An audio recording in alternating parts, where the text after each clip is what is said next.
আসলে আজকে জিয়া উদ্যান আসছি। এসে বড় ভাইয়ের সাথে দেখা।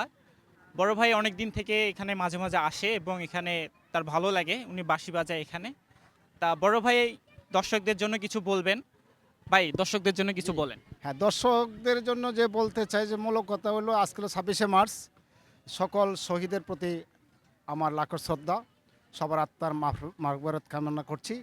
আর বিশেষ করে আমি এখানে প্রায় ১৮-১৯ বছর আমি এখানে বাঁশি বিক্রি করি। তে বিগত যে সরকার ছিল, সেই সরকারের সময় এখানে মানুষ সন্ধ্যার সময় আর ঢুকতে পারতো না। মানুষ ঘুরতে পারতো না। কারণ সরকার চেয়েছিল যে জিয়াউর রহমানের নামটাই তারা যে মুছে যাক, মানুষ যেন জানতে না পারে যে জিয়াউর রহমান একজন প্রেসিডেন্ট ছিল, স্বাধীনতা ঘোষক ছিল।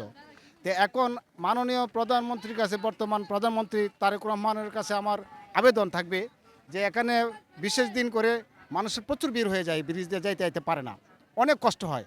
তাই আমার একটা আবেদন থাকবে যে দুই পাশে যেন দুইটা ঝুলন্ত ব্রিজ তৈরি করে দেয়।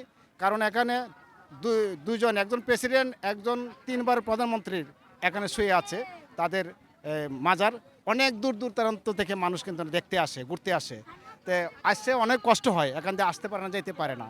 তো মাননীয় প্রধানমন্ত্রী তারেক রহমানের কাছে আমার আবেদন এটাই থাকবে যে মানুষ যেন সুন্দরভাবে ঘুরে দেখতে পারে, পরিদর্শন করতে পারে, সেই আহ্বানটা আমি রাখতে চাই আর কি। ওনার প্রতি আমার সেই আহ্বানটা রইল, আবেদন। আচ্ছা দর্শক, ভিডিওটা সবাই সর্বোচ্চ শেয়ার করবেন। জানি এই ভিডিওটা দেখে আমাদের প্রেসিডেন্ট তারেক রহমান সাহেব উনি জানি এই উদ্যোগটা নিতে পারে সাধারণ জনগণের জন্য।